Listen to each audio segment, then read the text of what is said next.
To hear past episodes of the Rap Radar podcast, what they got to do, B-Dot? You got to sign up for TIDAL at TIDAL.com/on-air. Yeah, that'll get you a 90-day complimentary membership. Access to 50 million tracks and 200,000 videos. TIDAL.com on air. Yeah, Rap Radar podcast, Elliot Wilson. It's B-Dot. B-Dot, what's up, baby? From an undisclosed location.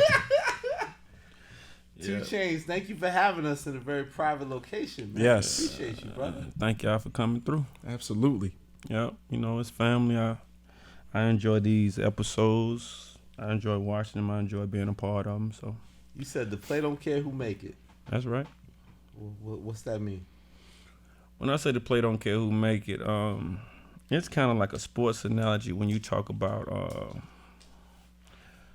maybe hitting the last shot. You know what I'm saying, as far as the play or running the route, you know what I'm saying, as long as it's ran. If you talk about the streets, then you're talking about maybe a trap house and the person that's coming there, they don't care who serve them. Yeah. You know what I'm saying? They just want to be served. But in the bigger picture of that title, it means that the job has to get done.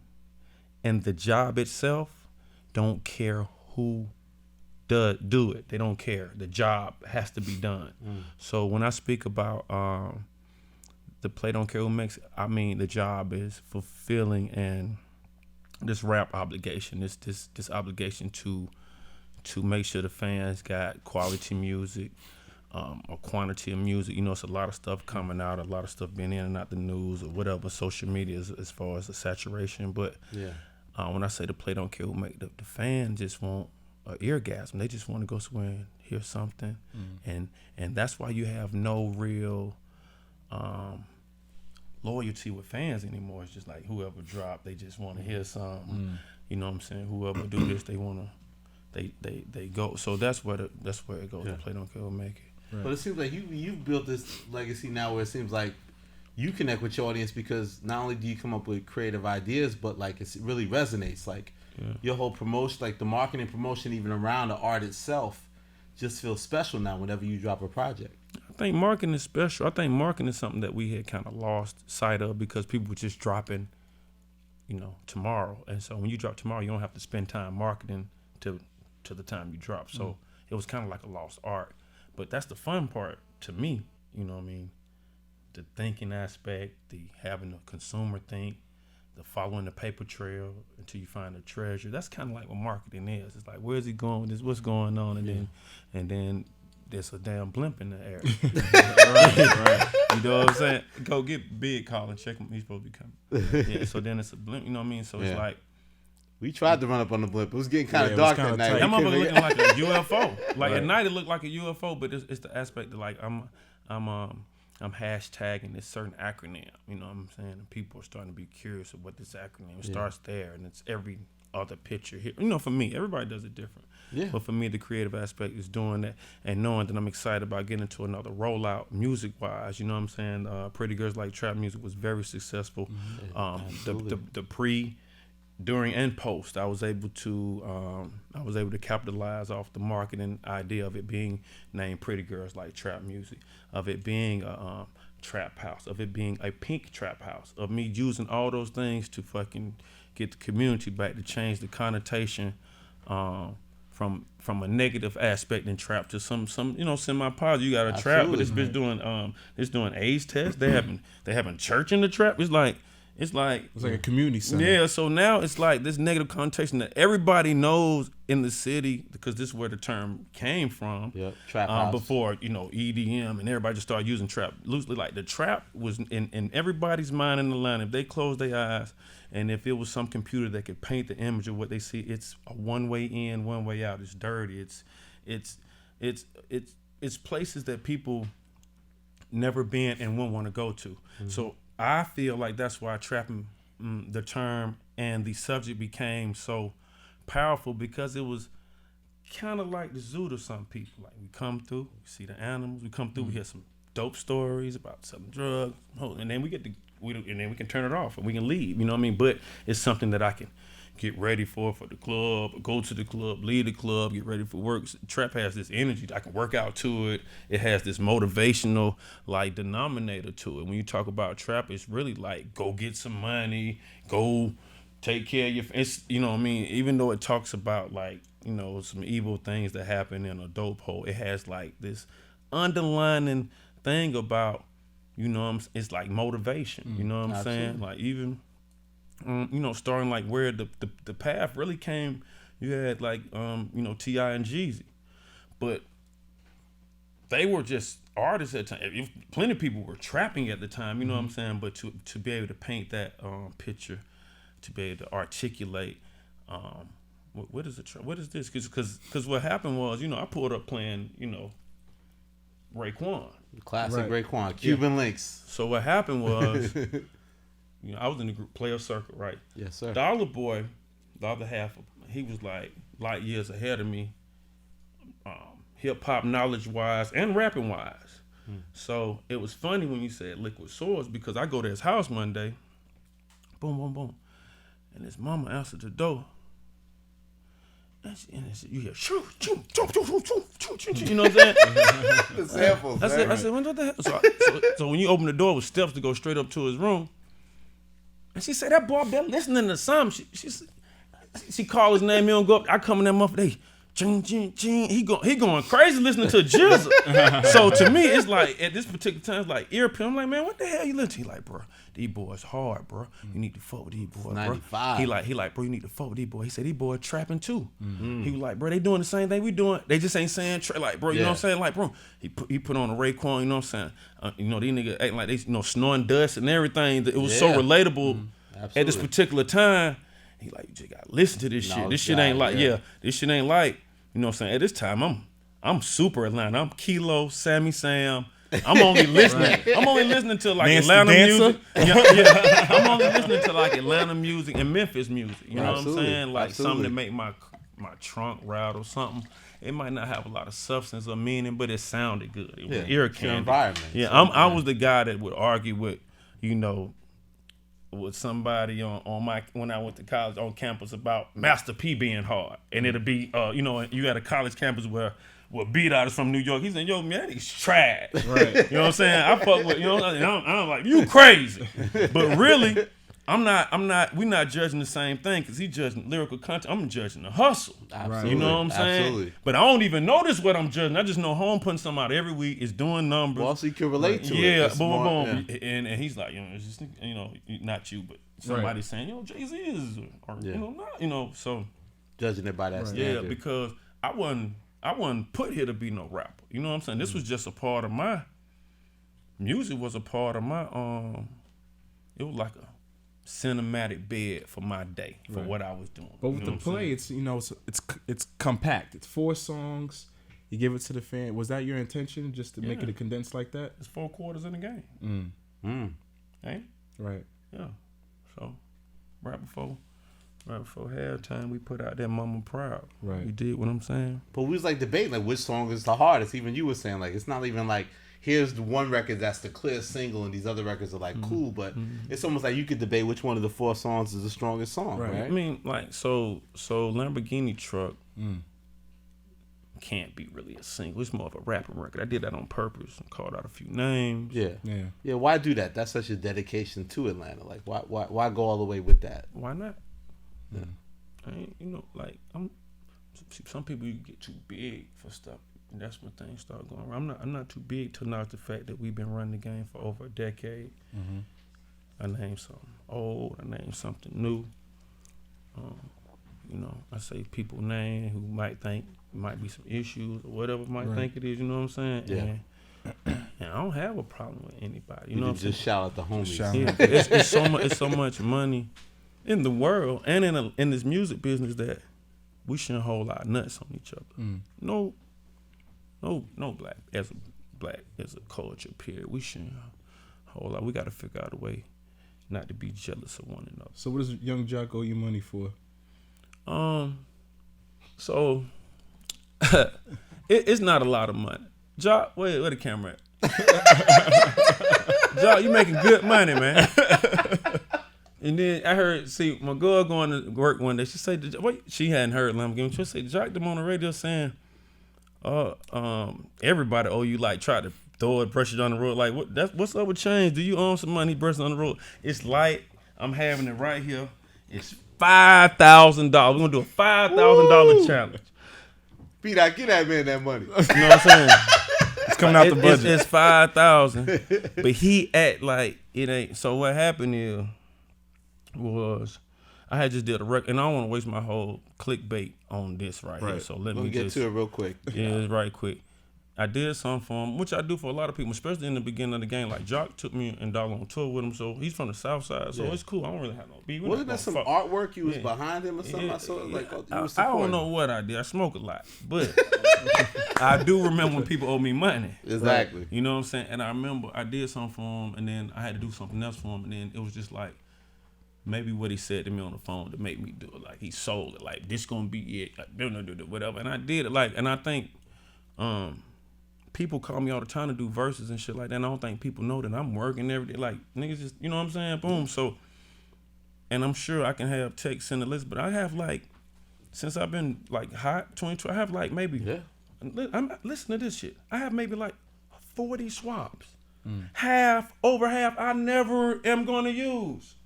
No disrespect, but I'm just kind of don't want, you know what I'm saying? Boom. Yeah, but meaning, if it's a swap, meaning I really did it for free. Absolutely. Right? So after I do 1, 2, 3, then you need to pay me, man. House is, am I gonna survive, like friends or not, or whatever y'all think this rap shit is.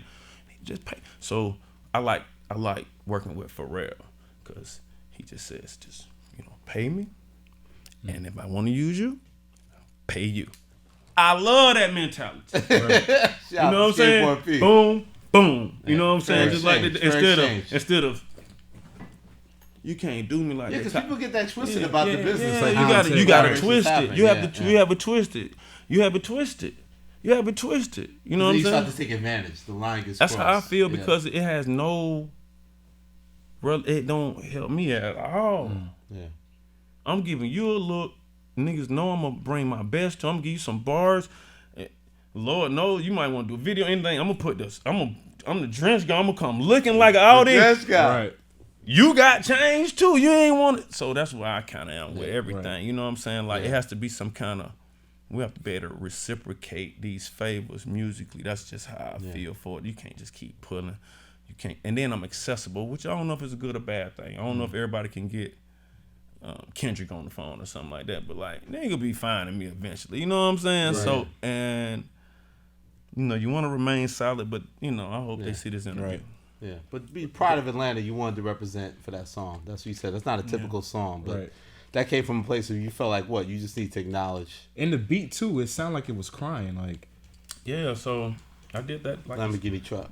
Yeah. So I know I was gonna put Mama Proud out, which is the single, but I wanted to surround it by songs that could be hard. You know what I'm saying? Hard as hell too, but not get in the way.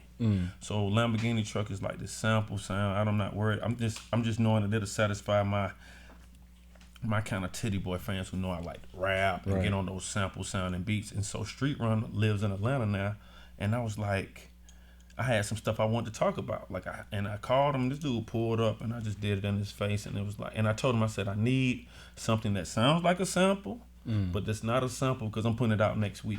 And he pulled that up. I'm not worried about no clearing. Yeah, because in this day and age with streaming or whatever, you still have to get the proper clearance. But even with Mama Proud, I thought that was another standout record. Like, what did your mom think about that record when she heard it? Oh, you'll see. My mom, she might well tell you. Yeah, my mom, we doing a video next week. Oh, okay. Yeah, okay. She gonna be in the video. Right. Yeah, she happy about it. It's facts. You know what I'm saying? Man, my mom is my best friend. You know what I'm saying? We've been. You touch on a lot in the music. That's the thing. It's a constant theme of like your relationship with your mom. I'll let you know it ain't no rap cat. Rap cat. No rap cat. Was it, I guess, therapeutic or cathartic for you to express all those things? Cathartic, trying to go big. Look at V-Dot. Look at V-Dot. I got him going in his bag. I got him going. You in your bag? I got you going in your Stephen A bag with that one, though. That was Stephen A as fuck. Cathartic. That's just cathartic what LeBron is doing. He went in his bag, boy. All right. Okay. But was it for, Chainz, just to, being so revealing? I just want to know why you keep rapping about your mama. Your mama come up with a lot of records. I'm the only child, man. I'm Titty Boy. For real, I'm only, like the Titty Boy name came from like being an only child, spoiled brat, close to your mom. So you know what I'm saying?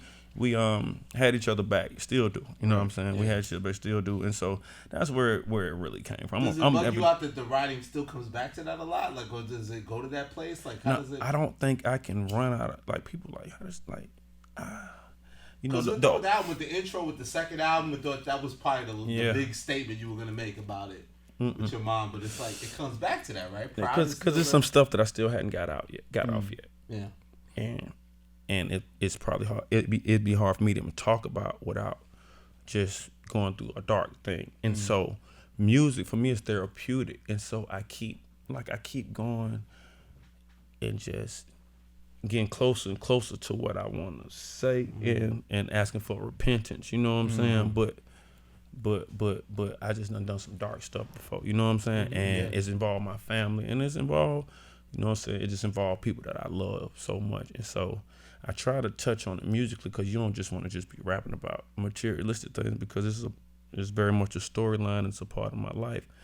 But I hadn't got there yet. Like it's every time I do one, it releases something, but I'm still not comfortable enough to say this happened. I did it. You know, I'm sorry, and it. How do you deal with the success and exposure? And does that kind of force you back to deal with it in your sense? You kind of push back from it, like as you get bigger and bigger, and there's more like people that know who you are, and the success rises or exposure rises. Do you feel like you have a tendency to pull back a little bit and have to make sure that foundation is addressed in a sense?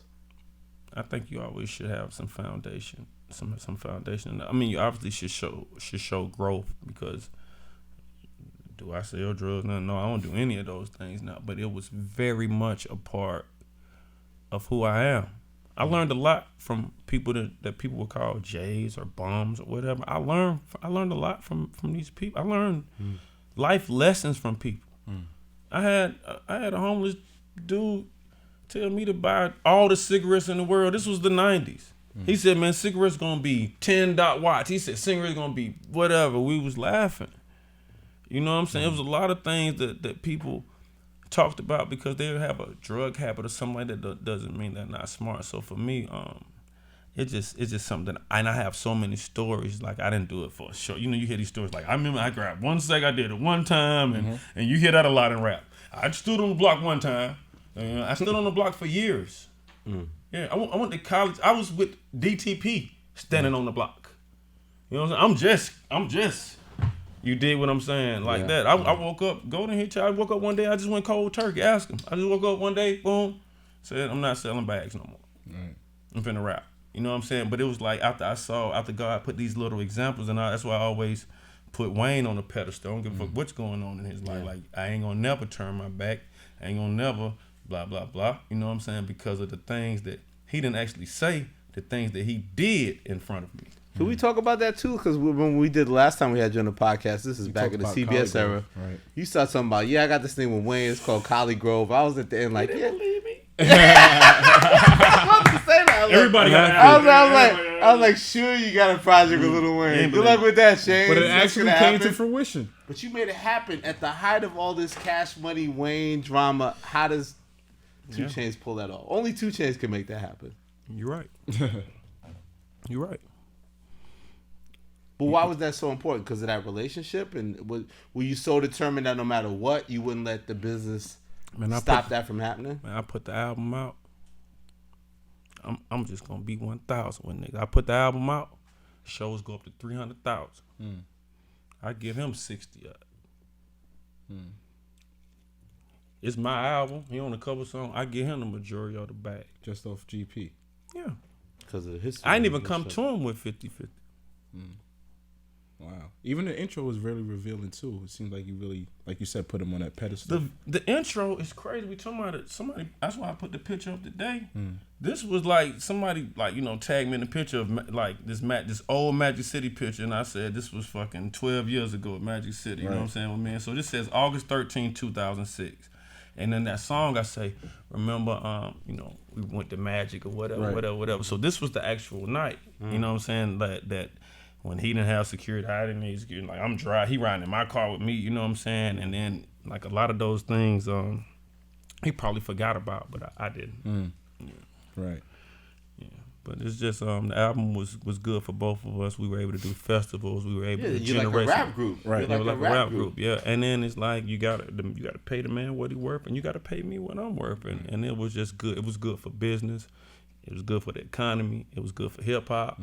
We have fucking hundreds of songs together, bro. I think he's on that new album. I'm hearing that rapper go. Yeah. He's teasing something. No, he on there. Yeah, he's definitely on there. It's not a secret. He on there. Yeah, we got something. We have something going on. But we speaking about the economy of rap, man. It seems like as if you're almost as omnipresent as ever. Like you're currently on the number 1 and number 2 albums in the country. You got the Black Panther soundtrack and the Migos. Okay. Then like last. I be doing this journalism shit. Got notes. And then also last year he was on Jeezy, Saha. So was you just consciously just trying to, before the album came out, just plant your seed as many places as possible? You know, I can't ask niggas to be on the album. They gotta ask me. You know how that go. Now I wish I could. Like, don't forget me. Like whatever they come to me. Quavo pulled up right here Wednesday, and they dropped Thursday night. Oh, that 2 Play was one of the last joints? It was the last song. Wow. The boy pulled up with Mike Dean and said, bro, we couldn't leave you off. But you got to do it now. We got a jet to catch to California in 30 minutes. Wow. To master and mix the album. Wow. You know what I mean? But that was no pressure. Said the sax sounds good. Right. I'm going in. No, it ain't even the sack. I wasn't there charged the Migos. We could help each other. That's to rewind what I said earlier. Like, they on my new album. It's like we do shows and it's good for them. So it's the right way. There's no invoice there. It's some of the stuff it doesn't make sense to make invoice. But some of them just like you got a mixtape. You need what I'm saying. Yeah. Cool. And if you with me, and then another thing is I have artists that I'm trying to break too. So it's like almost like a taboo for me to try to help somebody that I don't have nothing to do with. Yeah. And then I got money invested into this stuff over here. And I'm looking at, successful blueprints, Ross and just, people who are artists and have successful artists. Because there's only a few people that do it. And, and I studied the game. I don't know every fucking thing. You know what I mean? So it's just about like, as an artist, you want to, stay on. Because I feel like successful artists attract people who want to be successful. So my mentality is if I fuck around and put out a dud, then I might be hurting my company because who gonna want to listen to something under a dud? That's just my mentality. Very few people have the hot nigga under them. Like Wayne had these people under him. Like this nigga ain't no dud. It's certain people that you just want to check out whatever they're interested in. And you'll respect their opinion, their cosign, and so that's important for me. You know what I'm saying? But even go ahead. No, go ahead. I was saying for people that don't know, who are some of the artists that are on this street that you are trying to break? Schoolie is on the cusp of doing something. He's like, but Schoolie has been around the Atlanta scene for a long time, and his story is similar to mine. He came from a group, loyal. Started a lot of the waves that you hear now with this kind of sing rap stuff, especially in Atlanta. Somebody who resume is stand up, so you can't really question his authenticity and everything. Cap One is from Chicago. He got some stuff going on. I just heard this Verse Simmons record that might be like a stupid problem. And then I'm rocking with a guy this white boy out of College Park named C White. He hard. He from the streets. He from the trap. I fuck with C White. I got Short Dog. His name is Fresh now, but a lot of people know Short Dog. He was in Young Money, my man. So he got like this thing called Bar and B, where like Short can rap like a motherfucker, right? But then he found this lane with like giving it to the women, like on some R&B shit. So it's like a lot of bar, and I like his concept for that. And then my little partner Strap, I'm fucking with. He hard too. So I'm just trying to, honestly, I want to make somebody a millionaire, like an artist, like from Z, like just see how that happens, like have watch problems, car problems, like cousins out the blue, everything, Right. you know what I mean. So what's the mentality when you're going into rap or go to the league? Like, what's the process like? You said that it's like your version of Black excellence. I just want you to expound on that a little bit. So rap or go to the league is a stereotype, first of all.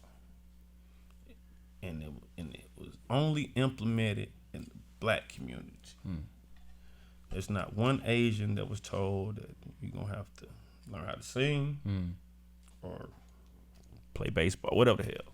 Right. They don't tell Caucasian people this. They don't tell Mexicans, Indian. If you black, you're gonna play every sport in the world before you 12. You're gonna have guitar lessons, piano lessons, karate lessons, which is good. Right. So it almost gives us this. I should have put parentheses because it almost just puts us in this narrow. I don't know what you want to call it, but I know a lot of successful black people who don't know how to hold a note or know how to dribble. You know, I have a black doctor, I have a black dentist, I have a black trainer, I have a black chef.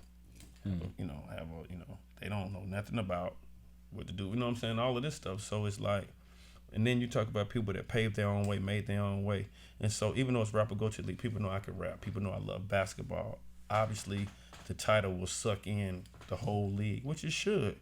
But the album has a bit of substance from my perspective, my black excellent perspective. So I talk about women being millionaires, Diddy owning NFL teams. I talk about my version of it organically, not like trying to reach into like another artist who's so pro-black lane. Just my way of acknowledging it, and that's the title that came to mind. Right.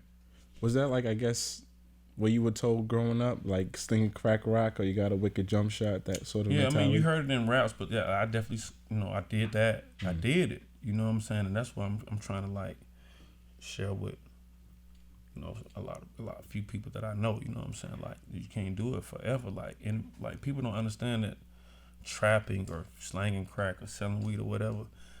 People think that the people that they selling it to are addicted to something. It's the hustler that's addicted. It's the hustler that's addicted to making $20. It's a hustler that's addicted to making a profit. It's the rush of the transaction. It's the rush of the phone ringing, meaning you thought of me. It's just all these things that be hard to let go if you really been in it. And it's a way, I think rap is the only place where you can transition those life skills into this place, because it's kind of the same thing, right? You got you got fiends, and you kind of got and you got fans, right? And like fiends want good crack, they don't care. If you have good crack, they don't care. If you have good crack, right? They'll go anywhere. They'll go anywhere for it. Fans, they want good crack, they don't care. If you have good crack, they don't care. If you have good crack, you know what I'm saying? So it's kind of that's why you see a lot of hustlers jump into this shit and like don't know how to do nothing. But rap was like, so it is a way out. So it is a way out. I mean, you got people that don't know how to rap at all, but their story's so real. You like, he hard. You know what I'm saying? So it is a way out. You know what I mean? But and I touch on that as well. You know what I mean? But that's just like my observation. You also said this is gonna be my breakout album. You said, "P.S. Please never think I'm content." Do you feel like as successful as you are, like you need that definitive album to kind of take you to even a higher level? Like, what does it mean for this to be a breakout album for you? You know I can rap, right? Right. Absolutely. Right. So what happens is when you speak about trap or trap rappers, you can't give him that whole he can rap, because a lot of the trap is heavy 808 and the beat is a voice too. Okay, so when this beat is so hard, you can it's a lot of things you can do that can fly by because the beat's so hard. That's why a lot of Atlanta producers and your Metros and all this here, their production is so. That's why people want to fuck with Mike Will, and because it's like, make your job easier. You're halfway there. Yeah, right. That's the real 50% of production. You dig what I'm saying? Like, why? You know what I mean? Boom. So, and especially with Atlanta type of music, the beat is so strong that you can you can just ride. That's why a lot of people freestyle. It's like, boom, boom. But when you talk about them Lamborghini truck beats and shits like that, you kind of got to dial in. You can't be talking about whatever the fuck you talking. You got to dial in. You know what I'm saying? And so on this album, I'm dialing in a lot. You know what I'm saying? I still got something to go out and obviously do ticket sales, because we got shows is the way that streaming and shows is the way the artists eat. Don't believe the rap cap. That's how artists eat. Yeah. Shows, stream. If now one of them happen, it's all cap. You know what I'm saying? If you ain't getting booked, that's why it was a blessing for me to get booked in a fucking wheelchair, because some of these niggas can't even get booked, and they can run and jump and all of that shit. Right. You dig what I'm saying? So that's the real, and that falls into like entertainment and everything, because the difference between being an entertainer and just a rapper is because a lot of rappers only get shows when they have hit records. Entertainers get booked because they entertain people, and this person needs someone to entertain these people in Vegas, entertain these people in Korea, entertain these people in Milan. I consider myself an entertainer. If I got a record out or not, I've always been booked. Yeah, always been booked. You know what I mean? And so on this album, to go back to that, I still have my bottom records that people know me for, like the show shit. Like I got it, the club records and all, but I'm showing some. Like rappers know, but I gotta connect this dot with the fans. That's why I do stuff with all the rappers. They have a high respect for me, and it's actually just mutual. But it's like I gotta drill it in these fans' head. Like, I'm one of the illest ones doing this shit. Like, so that's what you mean by breakout. You feel like you're not getting that validation. Well, the last album, let me see, shit. Pretty Girls Like Trap Music. Yeah, Pretty Girls Like Trap Music. Vibe went platinum. Big Amount went platinum. Good Drink went platinum, and 4 AM went platinum. And that's thanks to streaming and all of that stuff there. So you do got to have some kind of stuff that make people want to hear it over and over. That's the catch, what I'm saying, more than once and stuff like that.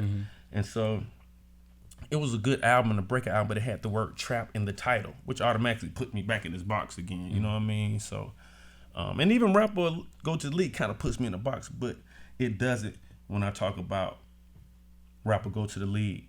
Question mark? Is that all you can do? You know what I'm saying? When I talk about it like that, you know what I mean? Then it's like I can check out this project.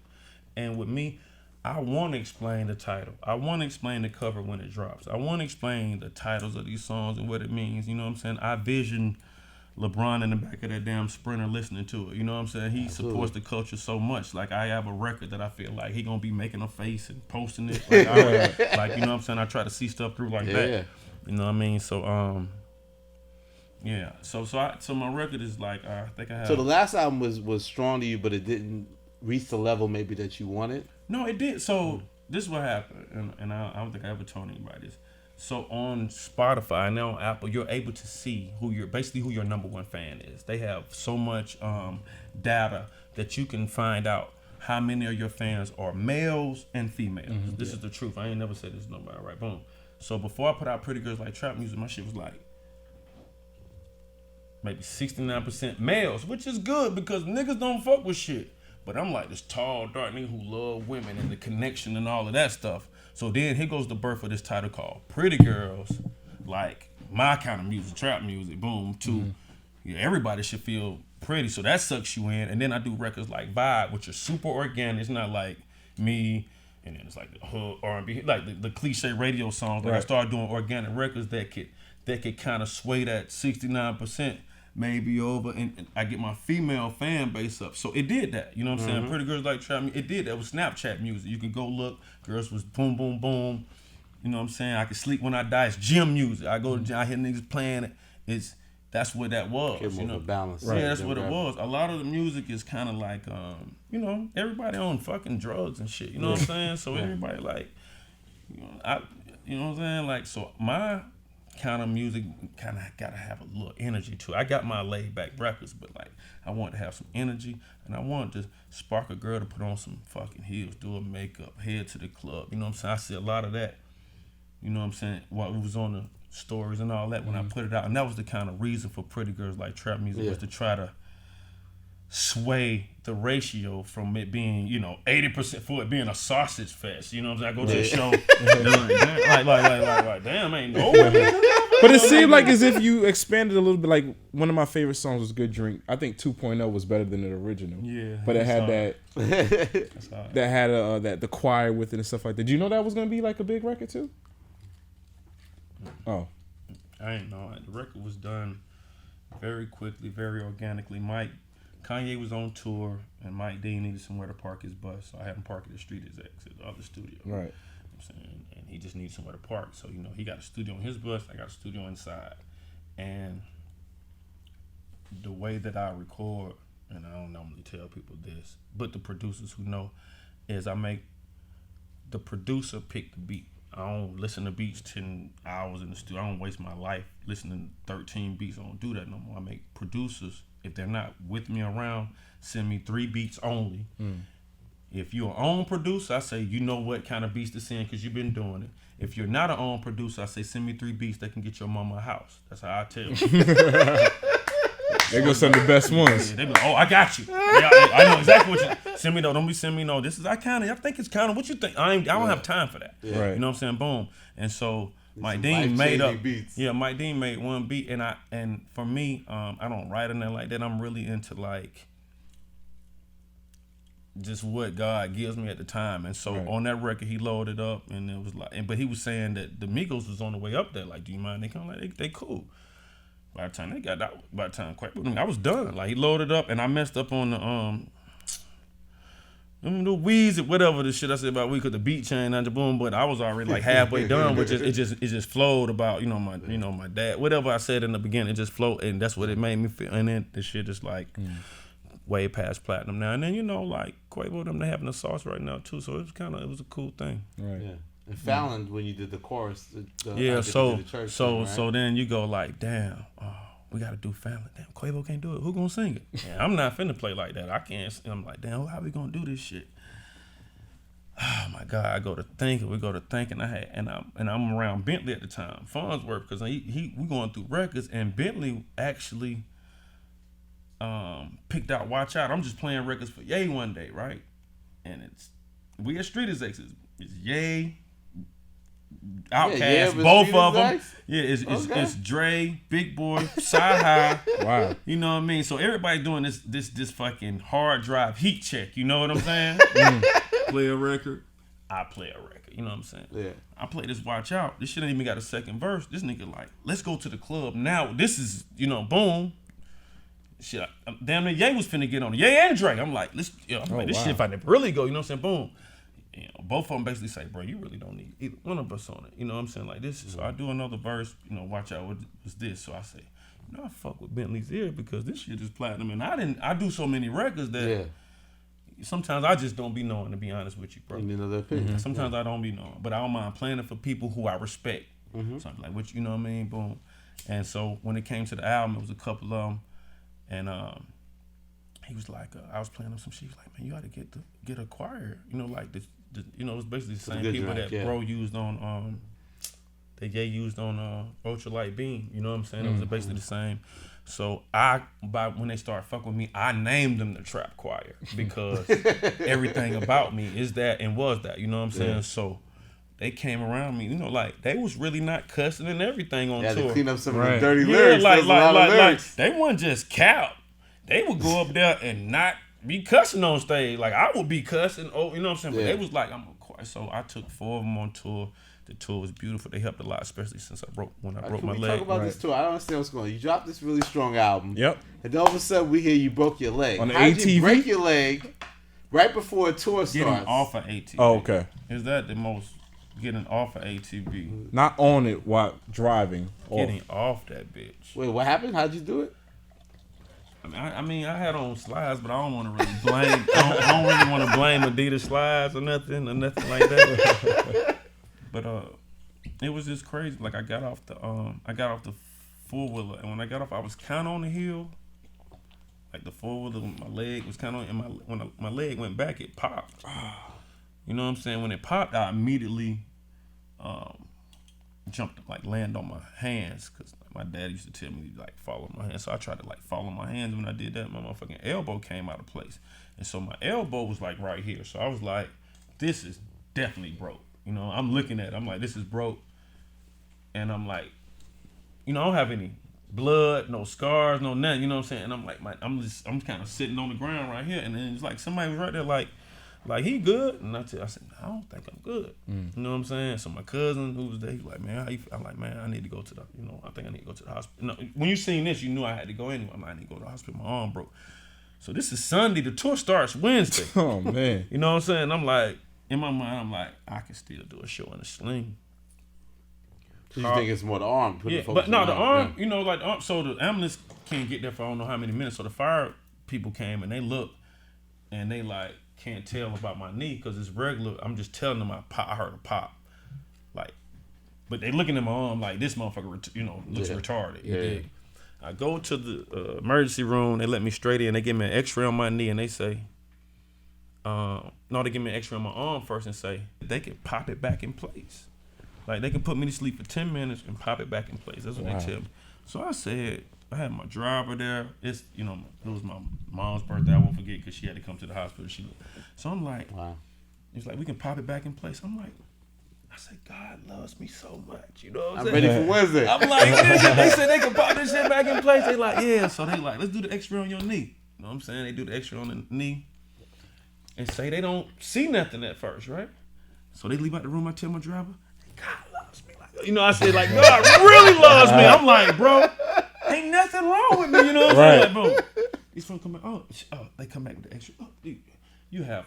These fractures are so sneaky. You have a sneaky, like some old sneaky term. fracture. And they put it up and they say you have a crack from, your fucking, what is this? My tibia, your tibia or whatever. And they show me. They said you're gonna have to have surgery tomorrow. And I just went, I got 3 buses down here. I got 30 employees. I'm responsible for everybody. And I just felt horrible, my nigga. Yeah. I felt fucking horrible. It was go time. It was time, my negligence. I know my album banging. So Tech wants to put this is July 29th. Tech wants to say, let's just heal up. We go back out in October. Just push it back a little bit, yeah. I say by then it'll be another rapper named Little something and he'll have a record. And I ain't got time. Like, ugly girls like trap music. You can't be fucking like taking no time off. I ain't never been on vacation yet. You dig what I'm saying? Like, that's what happened, nigga. And we out here on the yacht. Because the feedback on the album is strong too. So I gotta go out here. So so they have me on this morphine every 8 minutes. I could hit this button and get as much morphine, right? I was gonna say you must have been in pain, especially those first shows. So I'm having morphine dreams. This is no bullshit. I'm having just because I don't sleep well anyway, so it's kind of helping me sleep. I'm having real morphine dreams, and I told them niggas, I woke up, I told them niggas, I need a pink wheelchair with a nurse pushing me around. They did just what you did. They did just what you did. Man, you high as a motherfucker. But it worked out. So I need a pink. The only reason it worked out because the whole concept of the album is pink. Yeah. It wasn't a regular wheelchair had the same effect. That's why I'm saying it has to be a pink wheelchair. Like, I'm this specific. What made you think you could perform from a wheelchair though? Because after you do surgery, it's all downhill. All you gotta do then is keep your leg elevated, and which really probably fucked me up because I'm still in a little pain. But all you gotta do is keep your leg elevated, and so obviously the guys found somebody. They found a girl who could dance like fuck, that we can actually dress up like a nurse, you know what I'm saying? Who can actually play the role. Yeah. And then they found somebody that can cool. and it's God, the dude who made the wheelchair died, bro. Wow. Boogie Cousins is my homie, he won the wheelchair. He's fucking 7 feet or some shit, and the person who did it got killed on a motorcycle accident. He's the only person that does these like crazy custom wheelchairs, you know what I'm saying? So it was like, you said Boogie Cousins wanted to use that guy. And he wanted to use him, because he just fucked his Achilles. Yeah, you visited him. I remember basketball player. Yeah, you know what I mean. So it's like I need the wheelchair man, and it sounds like I'm capping, like, bro, he's dead. He's not. He died. You know what I'm saying? And it was terrible. And so, but he drove it to me the first show on that. So I pushed the tour back that week, obviously. Yeah.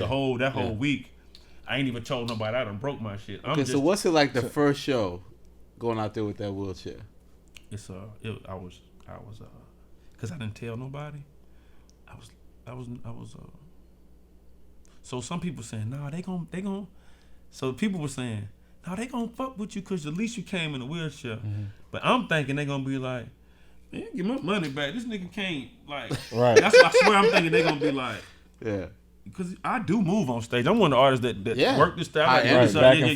Like I don't do the sit still. So I'm thinking, for somebody that come to this show, then that's what they kind of expect. So I come out and I see all these the cameras from first show. I come out, she wheels me out, you know what I'm saying, points me straight to the stage, and I see the motherfuckers start going. Motherfucker, one light go out, motherfucker, 2 lights go out, motherfucker, all the lights go out. Motherfucker looking at me like they just, and I could tell they trying to see is this a part of Yeah, show. right. Yeah. It's a reveal. So I say, now I think the cat's out the bag. You know what I'm saying? I broke my fucking leg, but I love my fans and whatever else I said to go with it. They end up cheering, which gave me the confidence. Like let's do it. You know what I'm saying? Absolutely. Because I felt like I could still exaggerate my upper body movement to give them that feel that I was. You know what I'm saying? And it just worked. It worked out. The shit was sold out. I had a few complications to some of the like the Percocets and the medicine that they gave me, but.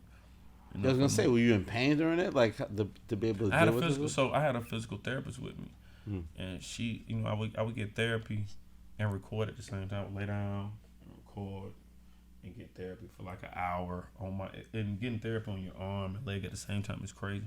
And you know, like I have money, right? So I bought I bought everything. Like she's telling me, you don't even need to. I'm buying everything. Like you know, I bought something that massages your calves while you're on the plane to keep the blood going. I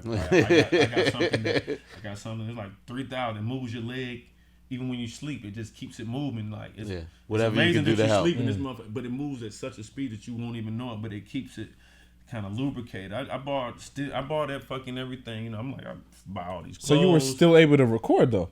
I record every day. Okay. I never stop unless I was in the hospital. I recorded, and my engineer will tell you. But yeah, that's how I started. But you had to book like the whole tour, right? You didn't. Yeah. So all I did was that show for an hour and a half and sit my ass down. You know what I'm saying? And before that show, I already had the things that I needed, like chef and assistant. You know, things that I needed anyway. And the only person that I'm really be worried about on tour that can't really handle themselves is Trappy. You know what I'm saying? And if I got somebody, dog. yeah, it's my dog. It's my dog. And so it worked out. I don't know if it would work out for anyone and everybody else, but I was up for the challenge. And then it also refers to the fact that I said it's about entertaining. And so I made it about entertainment. Right. You came out there like a king in this throne. And I was thinking about when I listened to Pretty Girls Like Trap Music, Farrakhan was on it. He said like royalty. So was that like I guess it kind of went with each other. Yeah, so he said that. That's dope. Right. And he let me use it. That's dope too. Yeah, I was gonna say, how did Farrakhan make the album? Did you tell him that you was gonna be on it? Yeah, I told him, but you know, like shit, it was cool. And he heard the song, so he was cool with it. So he approved of it. Yeah, it was at Tree Sounds. He came to talk to Tree Sounds to a few artists. Shout out to Molly, she runs Groove. It. Yeah, and she recorded the whole speech. You know what I'm saying? Oh, that's how you got. Okay, so great. That was the first thing he said in front of everybody. So I meet him I'm talking to him in this room. Boom. Got you. We go out. First thing he said, boom, I just met with 2 Chainz. Boom, it's something. If you even hear sighs and you hear people like stop breathing. If you listen good, you know what I'm saying? Man, I'm looking dead in his eye. Cause you know I'm always wearing my shit. You know what I'm saying? My shade. Right. I'm always in my shade. You know what I'm saying? When I go see the man, I take him off. You know what I'm saying? I look straight. You know what I'm saying? I take him off. You know what I'm saying? Looking straight in his eye. You know what I'm saying? And this. So I'm like, this hard. Like, right.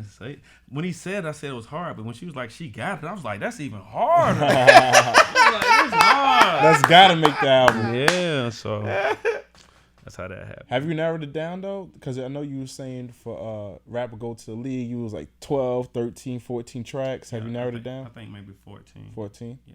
As much as you can. Then. It said 10, 12, 14. Go 14. So my list is 11 on the for show side, and then I got 10 possibles. Okay.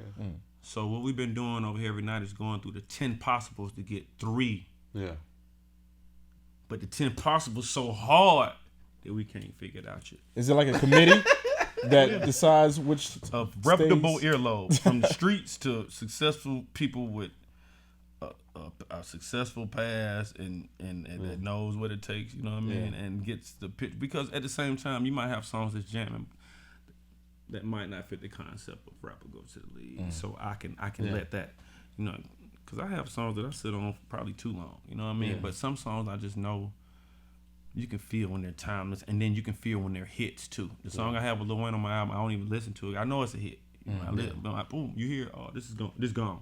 Boom. I heard when I did the Mama Pride, it was just me and YG for a minute because Offset was moving around. But when it was just me and Offset, when it was just me and YG, I knew it was a hit. You know what I mean? I could kind of hear it. Yeah. Now, and it like I remember when I got No Lot back from Drake. Like I played it twice. I played it, And then I played again because I couldn't believe it. And then I ain't playing no more. You and Drake have really good chemistry too. Yeah, then I ain't playing no more. Right. That was the first plaque. That was the first plaque. Yeah, I said Drake hard, man. Drake hard. There's a lot of people hard, but I consider myself. I was gonna say top 10, but I'm probably a little bit. I'm being humble. I'm just gonna be humble. Top five. As far as relevant artists and stuff like that in the game right now, and yeah, I think I'm at least maybe top 5 or 6. Realistically, you know what I'm saying? But I'll say top 10 just to be like cushion wise, but like. Do people underestimate that competitive side of you? Like how competitive you are about it? Like, yeah. I don't know how, cause I'm dead serious about it. I don't know how. Right. And so I changed that too. I'm LeBron and folks. I used to be, and we talked about this. I told you I used to play according to competition. Mm-hmm. So I wouldn't, I ain't gonna say no name, depending on whose song it was. Sometimes to that level of sometimes I wouldn't give it to him like that. On Counting, you say, I think I'm gonna eat these rappers before you even go on the track. Man, which one? I think it's the record Counting, if I'm not mistaken. Yeah, Counting. That shit, they play that in Magic all the time. Yeah. So I'm about to eat me a rapper. Yeah. Right before you get on the track. Because the rappers be knowing, you know, but it's just like, so that's why, like, the chemistry with, like, probably Drake and Kanye, like, and Sean and all them people, they so, like, high level. And I like being high level, so it's like some great turnouts on those records, you know what I'm saying? Some people you have to be like, you know how you got some artists that you ain't even, you know they gonna pull, you know they, and then you got some artists like, you know, they sometime they might, it depends on how they feel, and I'm just very dedicated to it. I be wanting to just, you know what I mean, and so sometimes I used to play, if they weren't like, you know, one of the top tier rappers, I wouldn't just go hard with them and try to just, you know, expose them on whatever you want to call it, not exposed, but. Yeah. But now it don't matter who it is. I'm just going. I'm giving them my A game every time. Is it cool for you that you are so self-contained with your movement and what you do? Because like you said, that period with good music, like there was always things like, are you gonna be down with good music? Like what does that mean? I am down with good music. But but you've always still been self-contained in your own way. Like how has that benefited you? Because it's benefited me because I know I was smart enough to run my own business and be my own head. But I'm not dumb enough to think that I can't learn anymore. You dig what I'm saying? So I don't mind putting myself around people who have more experience and more education in the field in my line of work, which is somebody like Kanye, who I talk to all the time and go by there all the time. So that relationships continues to grow. Yeah, I just left him over. So he was one of the first, like, people. By the time y'all see me with Kanye, we had been 100 though. Like Kanye, it was funny. Like Kanye used to call me when I was in the trap, bro.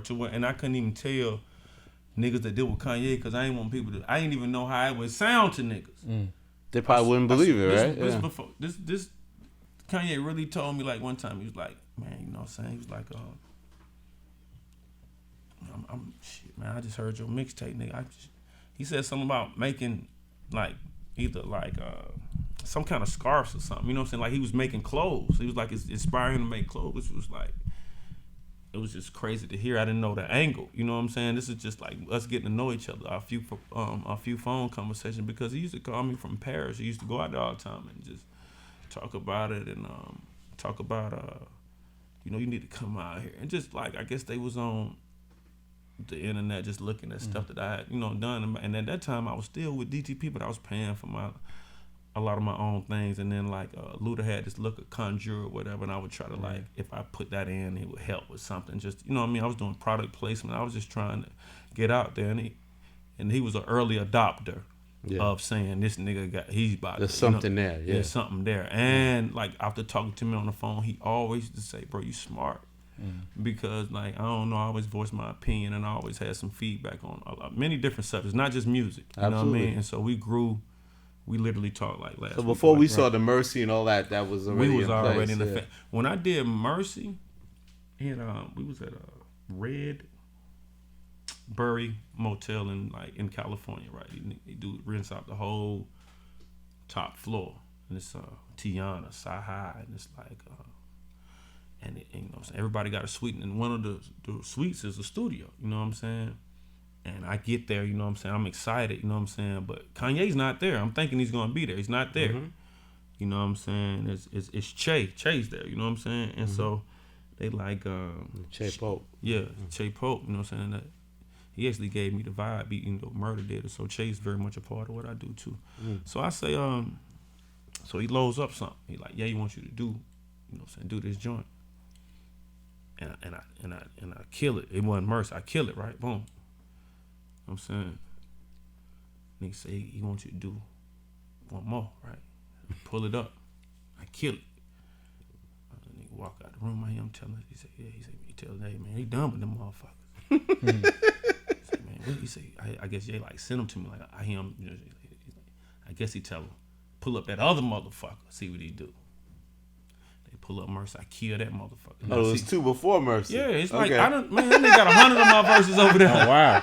Yeah, so I do Mercy, right? And so at this time, Mercy's the third one. The third is a charm. At this time, Sci-Hi's writing a verse for it, and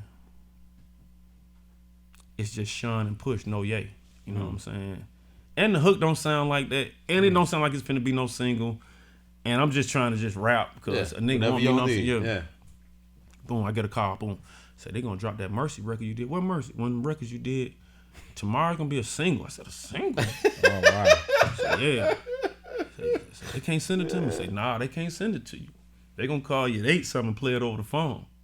So Ye called me, what's up, man? Shit, you snapped on that motherfucker. I say, oh, man. I say, you on the record? He like, yeah, I'm on the record.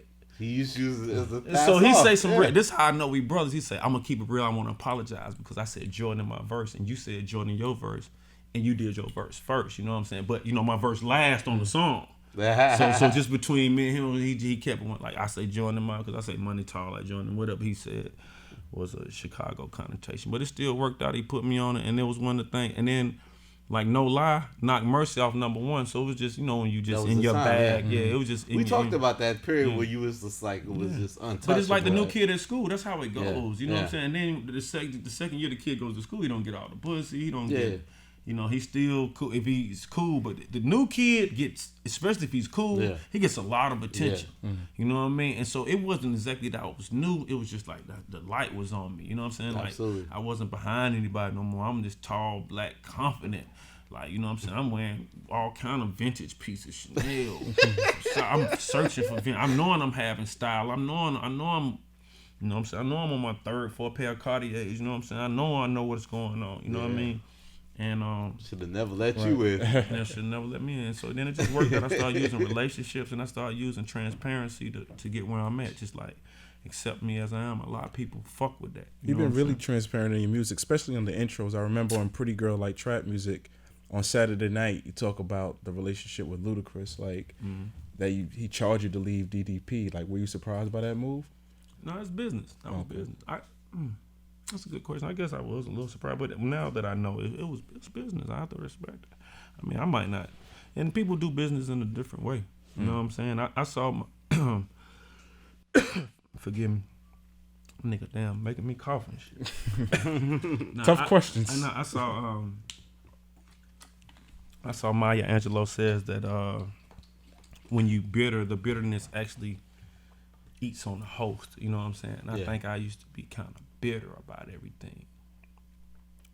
Even though I done made my own music, just be bitter that I even had to go through that. And knowing that we better than, you know what I mean? Yeah.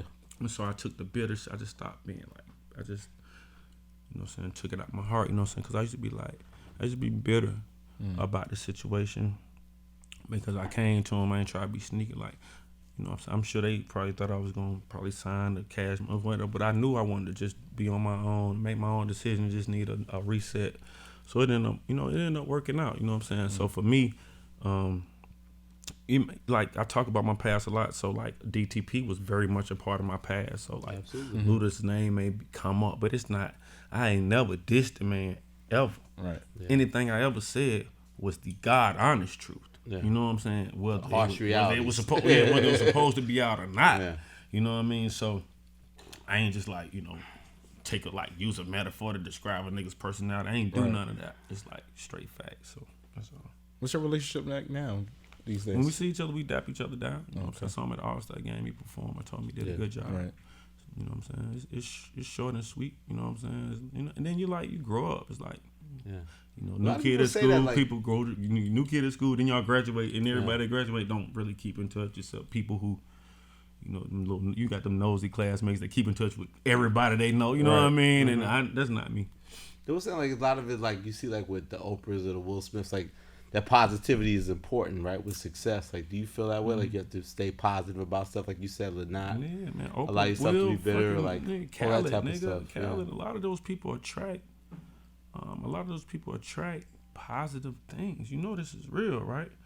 And this is something that I have to deal with. Like, sometimes I just have to be like, we don't need no gun. We pray though. You know what I'm saying? We don't need, ain't nothing gonna happen to us. We don't need no, and you know what I'm saying? Just put that positivity in the air, because I come from a place where, you know, you still want to have that plan B. Mm-hmm. And I want to get rid of that thought of having to think that way. Because I'm looking at examples of people who know it's going to be okay and it's working for them. So, Absolutely. There's no plan B, no rapper go to the league on that. And But speaking of league basketball, you and Snoop Dogg, man, what was that about, man? You guys battling basketball? B, you ain't got no question. I know you got something. I can see. You got something, B? What you got, B? What up, B? I'll get on that Snoop gang. I'll get on that. B, what you got? that was funny you talking about the positivity, but it's kind of on the negative side. But you talked about it. What, B? Pass me some juice there, B. T.I. swinging on Shaka. Talk about that on Saturday night. I just wanted to know what was that about, or because you say you were kind of like in a scuffle, I guess. Yeah, it's funny though. We all laugh about it now. No one got he swung. He swung, but he didn't like connect or nothing. But it was. You know, T.I. hard for that. You know what I'm saying? Hard for that. And then Shaka The was Kevin hard. Lau shit, the brunch, right? Yeah. How you gonna swing on a nigga at a brunch? It was at the brunch. Where they give him a mimosa? That's or early something? morning. That's early Fuck morning. that brunch up, man. We fucked that. I remember Debbie. I remember everybody being like, "What the?" Deborah. I remember everybody being like, "What the fuck?" But you know, we in there just trying to pull each other. This is one of those things where you lock up. It was more lock up thing. You know what I'm saying? Nobody was bleeding to it. But it was more. It was like a swing. I think Shaka ducked, and it was kind of like, you know how it is from there. It's just straight. You know, hold you tight. People, you know, Clay was right by me. You know, everybody's cool and shit now. You know what I'm saying? So right. It was just a time because you know, Luda and Tip always was like battling for South supremacy, you know what I'm saying? right. Supremacy, you know what I'm saying? And I studied both of them on the way in what they did. Absolutely. You know what I'm saying? I studied both of them because T.I. was like somebody that was like, he was kind of not like me or whatever, but he was more street. Yeah. The way he enunciated his words.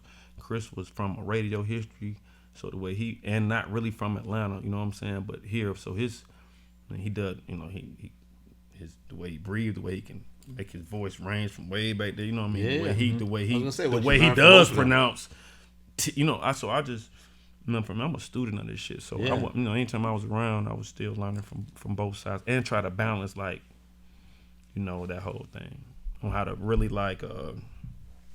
Atlanta people we don't really finish the end of our words a lot. You know what I mean? So it attracts a lot of people, but sometimes it can limit you unless you're a superstar. It's funny you were saying with the wheelchair you had to change the way you perform now, right? Because of the vocal flow. Like, talk about that a little bit. How that whole situation has changed. You said now you don't even rap in the booth, right? Yeah, I sit down. Well, I was in a wheelchair, so I couldn't get in the booth. So getting physical and therapy and all of that, I had to sit down and record, which changes the way stuff sounds. Like when you stand up, your diaphragm is out. You know, you yell, whatever it is, it's just different. So I started noticing my music sound like kind of more laid back. I mean, I was still in the pocket and everything, but it wasn't purposely. It was because I'm sitting down and obviously my diaphragm is bent or folded or whatever the fuck is going on. My daughter was teaching me this because she has had singing lessons about standing up and sitting down being two different things. And so I've had a couple nights where I've stood it up and still sat right here by the sofa, you know what I mean? But you know, it's just a trial and error, and then doing it for so long, it just adds some more fun element to it. Like, you know, a lot of my stuff now, I just don't stand up anymore, you know what I mean? I just don't. and like to appreciate my legs and sit down sometimes. Right.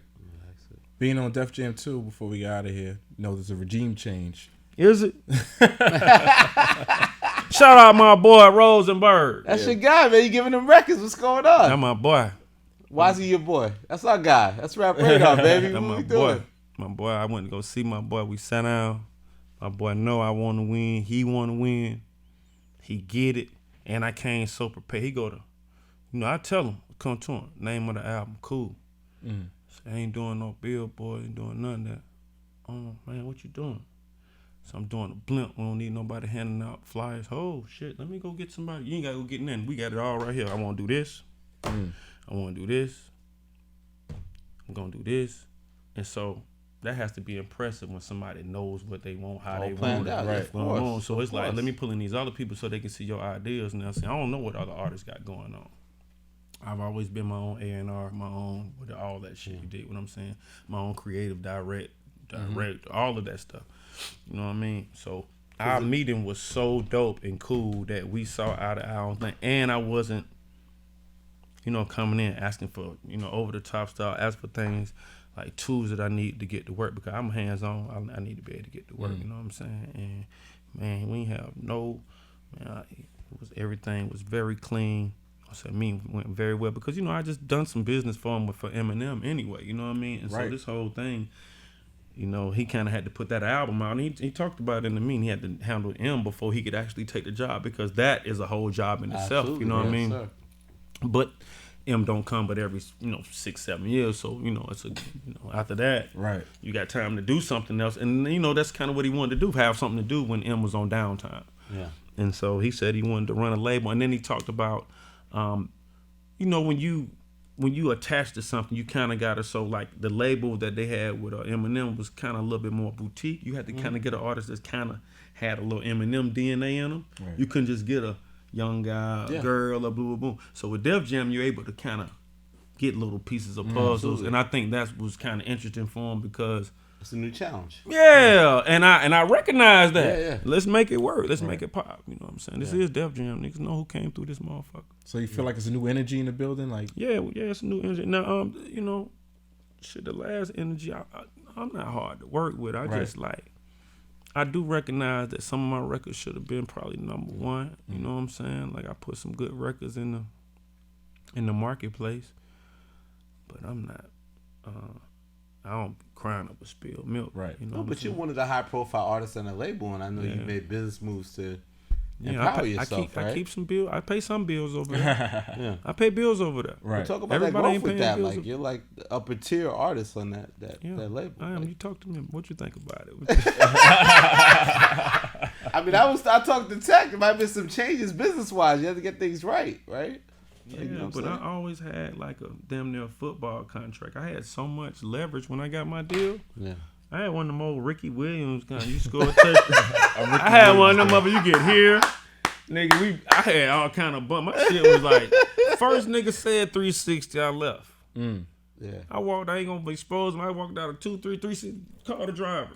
I'm out of here. Doing that, you crazy. I got, boom, I'm already up half a ticket. Boom. He go the rest of the half on this calendar. You think you finna get 20 up? You crazy. You're not getting my website. You're not getting my merch. You're not getting none of that. And right now, in the last, because truth be told, Pretty Girls Like Trap Music was my last album with them. I did a 4-album deal, not no 5. So I just re-signed a couple more albums and got my masters. That's what's going on now. Oh, wow. You did what I'm saying? I heard that rumor. There ain't no rumor. Wow. Congratulations. So you own your masters. Yeah. Well, you know, it takes time. This shit I just dropped. This shit, but that's the only reason why I just didn't go KD and just get out here and just tweet I'm a free agent so my phone can bust. Absolutely. Like any nigga would want to do business with me. I show up on work. I show up at work on time. I do what I'm supposed to do. You know what I'm saying? I'm one of them. You know, I'm somebody you can count on. I'm very reliable. Wow, so you know what I'm saying? Like. And I played around with a few people. I told L.A. Reid before he left. I said, "Shit, you know this is my last album." The boy walked. He He act like he said, "What you just said?" My boy had chubby cock, but I was Atlantic. I'm at Gucci wear in Atlantic. Like, what you got going? You know what I mean? Boom, boom. It's like, I know. I've been around so long that I'm saying you can get anybody on the phone. Any meeting you want. And then I have a good rapport with people. I ain't have no burnt bridges. Like I said, I do my job. I get paid for it. But you want the Def Jam thing to work, and I guess Rosenberg. That was cool. But this was pre-Rosenberg. When I do this renego, trap music out when he come in. This was pre him. It's just set up like this now. But that's that leverage that we have to create for ourselves as artists. So when you're doing any kind of negotiation, you can have a leg to stand on. You know what I'm saying? Literally for me, you know what I'm saying? And so, do you want to let me in the marketplace? Mm-hmm. Do you want to let me be a free agent? You know what I'm saying? Like, I think I'm one of those artists that still could pull a trick out the hat, like pull something, and people people know that. Like, it's like, I can't count this motherfucker out. He might fuck it. He might drop a song with Ye. Who knows? You know what I'm saying? Who the fuck? You know what I'm saying? So, and I'm very much excited about it every day. You know what I mean? So I think that shit just worked out. Def Jam is like, it was my home when I was with DTP. I doubled back, cleared the air with that. And it worked out for me. You know what I'm saying? And I don't knock any other artists because it's basically concrete that you have to do the 360 deals. And if you have to get in there and work your move and your mojo to feed your family and all that shit, I respect it. It's just I had so much traction and people kind of wanted to do business with me at the time that the only thing I was seeking when I got my deal was some international relevance. That's all I needed. I had done performed in South Dakota, Idaho. I done did places a nigga never go. So I was like, man, I'm trying to do this passport shit, and so that's what I did. So you told Rosenberg it's okay. I didn't make that M album. The remix came out. We good. Chloroseptic. He came out. Right. It came out. So M only wanted me to do a hook. Yeah. Okay.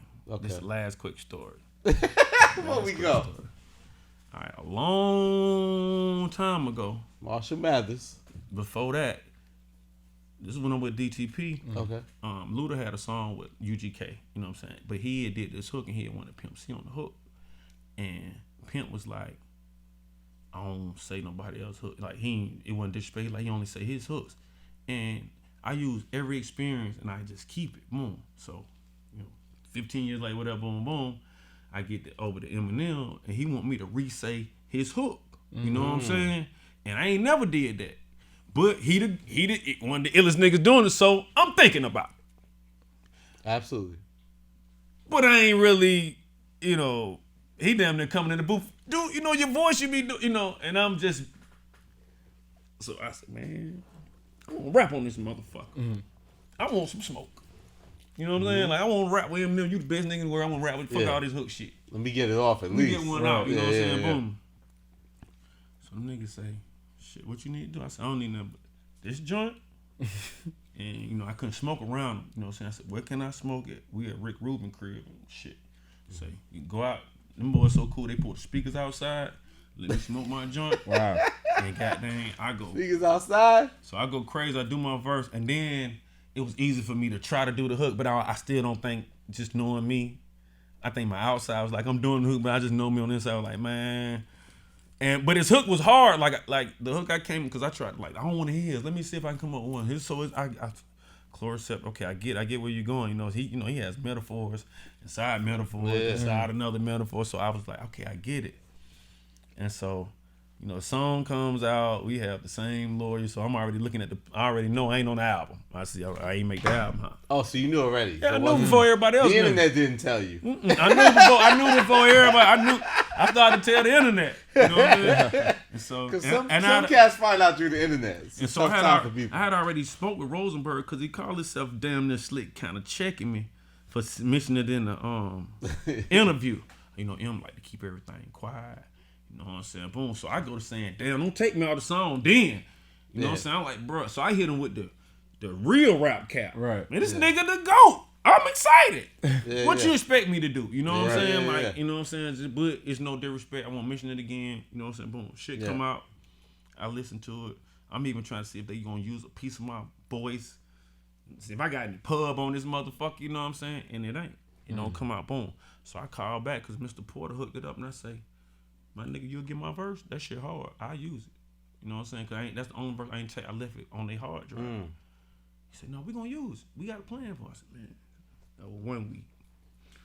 Another week called, but I think I got a super plan. I tell you what. You do the beat. You got my verse. Put M on that motherfucker and let it be my. We gonna use it. Okay. Right. Trying to see what other angle I'm gonna come with. Right. Lawyer them tell me, but the nigga really doing a remix. Cause this is what I tell Eminem to his face. Boy, you ain't never did no remix. What you gonna do a remix for? Remix is to get a record further than what it is. Yeah. Mm-hmm. Your records are your records. Yeah, right. Yeah. High levels. Eminem ain't never had to put Jeezy on the record so it could go to number 1. Right. Yeah. That's what people do. They like at number 3 we need to what I'm saying? Get that Eminem, sauce. You don't have to do that. Somebody told me, so he did Lean Back remix. I was like, I don't remember. Yeah, he did do that. Yeah, I was like, I don't remember him doing any remix for somebody else or putting it on his. You know what I mean? So I didn't believe it at first, but he pulled through and it was cool. Yeah, and he kind of used it to vent about what the critics were saying about his album. So I thought he presented you the front with respect. It was done in the very way.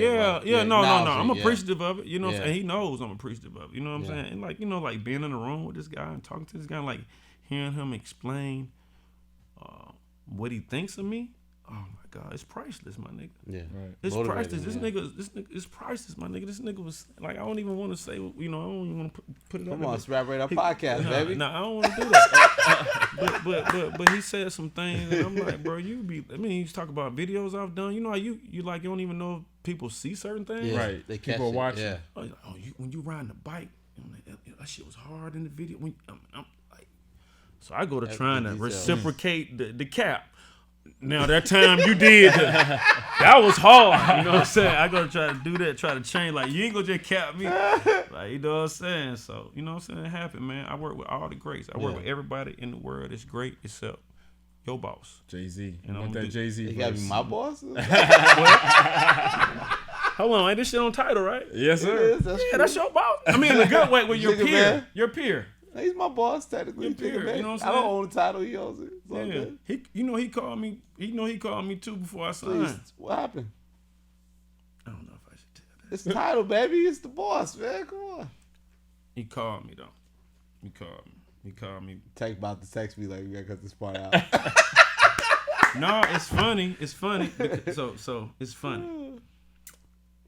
You called him out on that Farrakhan joint though. You was like, I've done everything but a song with Jay. You called nigga out of that. It's gonna happen. But I'm not like picking on the nigga, the illest nigga in the game. I'm just like, you sound hard when you said that though. You was a little. I'm not.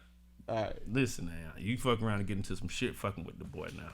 Like, I know the boy ill now. The boy boy wake up in the middle of an island any day he want to. Now I know this, but it's just the competitive nature of me and then me knowing that I'm a fan. Like, I'm not trying like you know what I'm saying? Like, I'd be lying if I say I ain't had no DNA on, you know what I'm saying? Of course. Like, somebody that came from the mud, did his trapping thing in his own way. Yes, sir. Super flipped it, super still relevant, super, you know what I mean? So I respect it more than anything. That's why I kind of want some smoke, not just because I think I'm going to drown him or no shit like that. I know Home know how to stay afloat.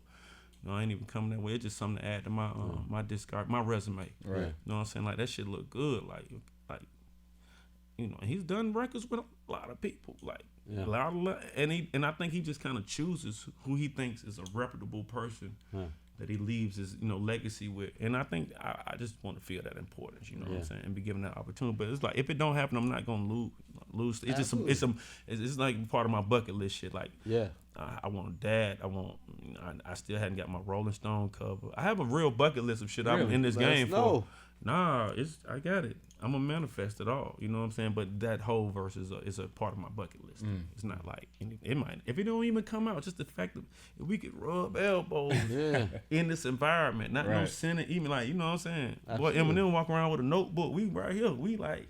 Absolutely. You know what I'm saying? That whole experience for me was like, it was cool. That was cool. Soak it up. Yeah. That's dope. That was cool. Well, it's hopefully, you know, rapper go to the league just gonna be as cool, man. I'm looking forward to it. I know you are, Elliot, as well. Exactly. And my record, my shit hard.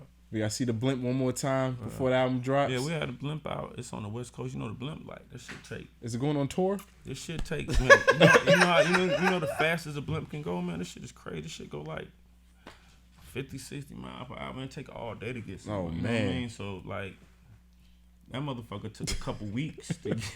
Well, how did you to come get up the with it? I Cali, want a man. blimp. The How did we Cali, get to I man. want a It's blimp? a moving fucking bill. But how did we just get a to bit. that? I want a blimp. Who came up with the blimp? Like, Well, Al came up with the blimp, but the whole concept. So we just fucking have think tanks. You know what I'm saying? Yeah. Just real think that's tanks. what where know. It's like bounce you. ideas. That's your rep now. Like that. Not only you make great art, but like So you put Chainz all these, got vision you put all for these most part. ideas out on the table, right? Especially when it comes to marketing. You put all these ideas on the table on what could be done that hasn't been done before. absolutely. Okay, so the reason why the blimp was a cool thing to bring up because blimps are at sporting events. The name of the album is called Rapper Go to the League. It has a strong connection there. Boom. Fuck putting a billboard here, putting a billboard there. Fuck when they go on the ground, doing flyers, whatever the fuck niggas do to promote. Just look up. It's this big motherfucking UFO with your shit on it. It sounds far-fetched because it's never been done before, and it's supposed to sound fucking retarded. I have something so retarded that, man, I can't even tell y'all right now. But if I do it, it won't be retarded. But it's just thinking outside the box, and excuse me, it's not many rappers that do that have a rollout like that. So if you know I'm coming with the blimp is the first reveal, then you know I'm finna act the fool with a lot of these things. You know what I'm saying? Absolutely. Post album and all of that Absolutely. stuff. So it's a team collaborative effort. You know what I'm saying? We have a lot of great thinkers around, and we respect each other's energy and time. And shit, you put it on the table, and sometimes this shit just form by itself. I forgot who was battling Snoop Dogg with this basketball thing, man. How did that Snoop go, man? won. I didn't play. Snoop won. My Why whole did you team. play? What happened? I'm not 100% with my leg yet. Oh, I'm not okay. able to run like 90 feet and all that up and down Gotcha. the court. And it's crazy because I had did like a little train. I'm like, man, I might go out there and shoot some jump shots. I saw you out there. You look good out there. And man. like, I still can shoot. I You can get those jumpers run. off. You Right, be like, right. You Two need to chains, run. two chains. Yeah. So I can hit. Like I check myself in the game in slippers and hit a three. You know what I'm saying? Because I still can shoot. But like actually running is so I tried it, and then like the week of the game, my IT band swelled up. I went and got an X-ray. Like my knee started hurting for no reason, and I have a piece of metal in my leg now. And when my IT band swelled up, it made my metal kind of swell up, and I was sore as a motherfucker, right?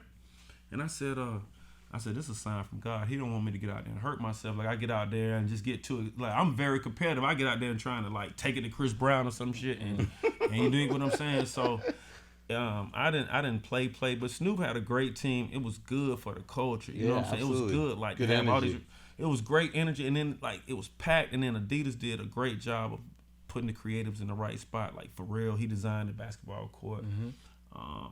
We just had a lot of sponsorship that was aligned to like me and Snoop. You know what I'm saying? Like we out there smoking. It was cool as fuck. Yeah. And we're gonna try to continue doing them. We had interest from everybody. You know what I'm saying? ESPN, a lot of people checked in Yeah. on that. You know what I'm saying? As long as Gotta it was be an annual positive. thing now. It's gotta be an Oh, it annual has to thing. be annual, and it was. And you gonna be positive. ready next year. Yeah, I think I'm gonna do some serious training because like, man, this is my passion. I used to love this basketball shit. Yeah. That's why it's a goal everywhere I go. I got a basketball Jumper all the looks time. right. Jumper still look good, but I'm You just best get with him when Kevin Garnett when you was at the TNT joint. You remember ran the that jumpers joint, on yeah. man. yeah. And They then, can tell by the form that you're serious by the Yeah. way you shoot. Yeah, my shit look good when ain't no ball in my hand. That's how you. That's only how you shoot. They be like, oh, you can't fuck with me. I could just sit in a chair and say, let me see you, and then go to. I can tell. I'm the person that used to dribble without a ball. You ever see people? Yeah. I'm in the airport like, doing this to strangers and shit. Like, you know what I mean? They're like, what's up with dudes? So I love it. I have a good relationship with a lot of the guys in the league, so that's cool too. All right, so rapper go to the league. What's the date again? We have a date? We ain't got no date yet. I can't tell you everything. Ah. I gotta have something to do, but it's on the way. I'm excited about it. Yeah. I really appreciate y'all. I appreciate what y'all do. Thank you, I'm brother. sure this one is a Absolutely. little longer than the rest of them, which I Nah, it's That's special. all good. It's 2 Chainz, not- baby. Two I'm Chainz. not necessarily excited about that, but we. You let us into the man cave, I man. think we touched on. I think we touched on some good points. I know we got some clickbait. We do? We not got that clickbait? I don't know, but we'll see. You got some clickbait. We'll figure it out. New album on the way. Make sure you pick it up. I mean, you don't got to pick it up. Make sure you stream it. Rapper Go to the League is more. It's more choices in the world for our culture than that, as far as being successful. And I'm just using my platform to spread that, even though I'm kind of playing both sides of the fence. Being a little serious. I remember the quote you said, "With the height of racial tension across America, I felt I should do my part in explaining some of the brainwashing formulas used in my community. This album not only touches on those who succeed through entertainment, but those who didn't. Welcome to Rapper Go to the League." Yeah, man. I wrote that shit like, man, let me tell you, I was sleeping in the bed and I said, damn. And I was in LA and I said, I need to put this out by 12. And I was like, I know. So I typed it like, you know, it was like a sleepy kind of text, but that shit kind of flowed and that shit was My fifth solo studio album and project that shows continued growth, success, and motivation, which is playing a role in the shift to the trap paradigm. Yeah, I'm very well spoken, and those are my exact words, and that's kind of what I meant, because I honestly feel. I even asked the cameraman, you know what I'm saying, like, hey man, you ever been told you gotta go rap to? He's like, no. I'm like, I know. He's looking like, what do you mean? You know what I'm saying? I'm like, listen, bro, like I got all kind of trophies. You know what I'm saying? Like, boom, it's like almost like. And so with me, like, my son loves basketball, but like I'm not forcing it.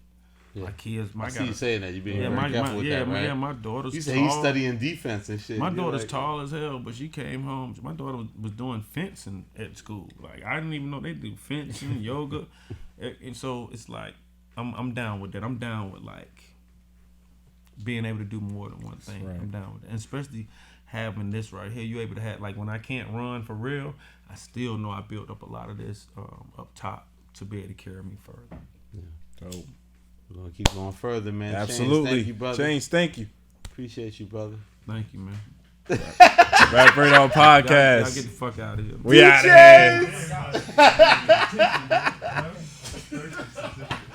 here.